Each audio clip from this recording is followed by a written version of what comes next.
Hi guys, sumuulan nga dito sa Alhasa for today hanggang gabi mula umaga kanina. Kaya ngayon ay dahil walang lalaki dito sa bahay, puro kami babae. So ako yung syakala, natural ako yung gagawa nito. So pupunta tayo dun sa taas, sa pinakatuktok ng bahay na to, sa pinaka rooftop. I-check natin kung dumadaloy ba yung tubig sa drainage or nag-stock up doon kasi nga walang dumadaloy na madaming tubig doon sa mga drainage sa likod ng bahay, sa loob ng bahay namin sa likod. So ngayon akit tayo dito. Ito nga pala yung paupahan nila, yung second floor. Bali, dalawang bahay yan na apartment na paupahan nila. So akit tayo dito sa third floor, medyo madilim, walang ilaw, pero mga na to, 7 p.m. ng gabi. Kasi walang tigil yung ulan for today. Buti nga hindi na kumukulog at kumikidlat kasi kaninang umaga lakas ng kulog at kidlat. So hindi ako lumabas ng bahay, sumisilip lang ako. Pero ngayon, since tumawag yung anak ni Tanda na lalaki, tingnan ko daw muna at pag nag-stock up nga yung tubig, itatawag daw siya ng lalaki para gawin. So ayun nga, baka nga hindi nga nagtuloy-tuloy ang daloy ng tubig sa baba. Kaya ayan, nandito ako sa rooftop. Ito siya. Third floor itong bahay na to. So nandito tayo sa pinaka third floor. At ito na nga, hindi ko makita. Wait lang, flashlight natin. Ayan, bumaha na nga dito.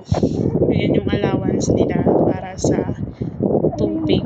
Rooftop to, pinaka rooftop. So hinahanap ko yung drainage dyan na nagsara. Kaya pala siya nagsara kasi sinarado pala nila. So may tubig na umaagos pero konti-konti lang. At hindi ko siya mabuksan kasi naka-screw pala siya. Tinatry ko sana mabuksan. And then sinisilip ko pa dyan sa baba kung saan tapat yung drainage. Tinitingnan ko yung hose sa likod ng bahay pero sobrang nakakatakot kasi ang taas, nakakahilo yung lula. So ayan siya, sobrang kapal na. Tingnan mo yan, ang taas-taas niya, no.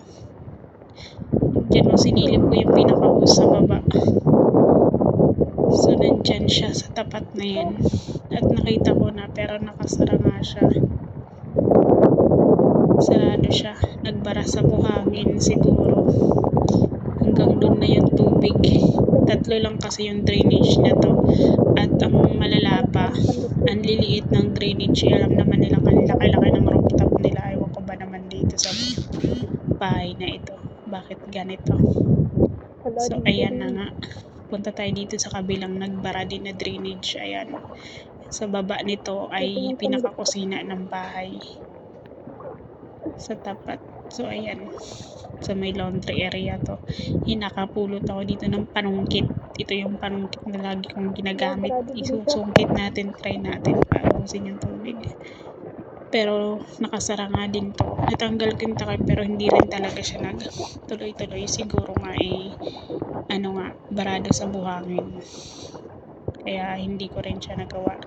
So sinabi ko dun sa anak ni Tanda na hindi ko siya nagawa. So yun, magpapapunta na lang daw siya ng gagawa dito sa na to, drainage na to. Like, nabuksan ko siya pero hirap na hirap ako niyan kasi hawak ko yung flashlight ko na cellphone ko. Natatakot ako malaglag sa tubig tapos nakapayong ako kasi umuulan. Kaya nahihirapan ako, wala akong mapaglapagan. So ayan, struggle for life. Ginagawa mo dyan, girl. Sige, kaya mo yan. Pero hindi ko talaga siya nagawa. Sumuko din ako pagkatapos ng ilang oras. Okay naman sa oras. Ilang minuto lang naman yun.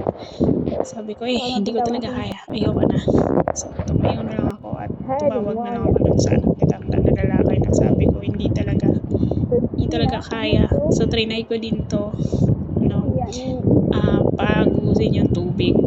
Kasi hindi talaga, kasi nakasara talaga para siya. Ayan, nakasara siya. So, kailangan siyang mabuksan. Ang ginawa ko nga dyan is bumaba pa ako para kumuha ng screw para buksan siya. Pero tumawag yung anak ni Tanda na wag na lang daw at tatawag na lang siya ng magagawa. Dahil sobrang malamig yung tubig, bumaba na nga ako. Nandito na ako nito sa baba. Ito yung tapat niya. Park yan dyan.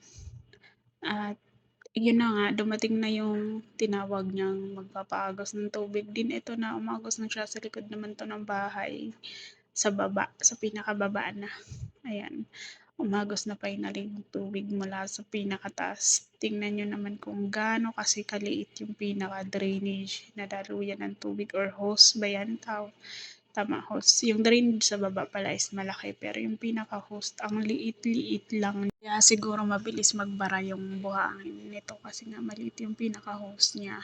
Nadaluyan ng tubig pababa mula sa taas. So ayan, so nakikita nyo yan, ang daming tubig na na-stack up sa taas.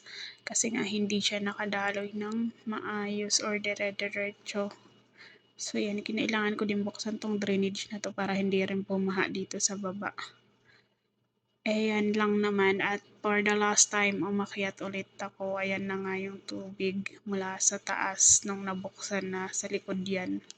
Ito naman yun sa kabilang banda. At for yun na nga, natapos na din sa wakas at umakyat na ulit ako sa pangatlong pagkakataon pala to. Kasi chinek ko kung wala ng tubig at wala na nga. At kinuha ko nga yan at ibababa ko. Saka ko na lang sasaraduhan ulit pag wala ng ulan. Pag maaraw na ulit. So, nilalagay kasi yun para din kasi walang pumasok na mga makakapagbara. Pero nagbabara pa rin dahil nga sa tubig or buhangin. Ayan, so yun lang. So baba na tayo at maginaw na, malamig pa. Hindi ako pwedeng mag-ingay dito. Magsasalita sana ako pero narinig ko may mga tao or may mga nag-aaral na mga bata. Siguro nagre-review sila or ano. Naririnig ko sa pangalawang floor dyan sa mga kwarto na yan. So, tahimik na lang tayo at tuloy-tuloy na bumaba. Sobrang ginaw talaga. Ginaw na ako niya kasi sobrang lamig. Basang-basa yung paa ko. At sobrang lamig talaga ng hangin. So, yan lang naman ang aking ganap for today's video or for this video pala. At finally nga, natapos na tayo sa mission natin for this video. So, ano pang gagawin? I-close na natin tong gate ng mga nangungupahan dito. Dahan-dahan at maingay itong malabog. So, yun na. That's it. Uwi na tayo. Pero bago tayo makarating doon sa kabilang ibayo, ay maglalakad muna tayo ng saglit at ipapasilip ko sa inyo ang paligid ng area dito. So ayan, yan yung park kung saan minsan kami ay pumupunta dyan. Tingnan nyo, baha, nag-stack up yung mga tubig sa kalsada. O, di ba? Ang daming sasakyan banda dito nakapark sa gilid ng bahay nila tanda na malapit sa ospital. So, yan lang.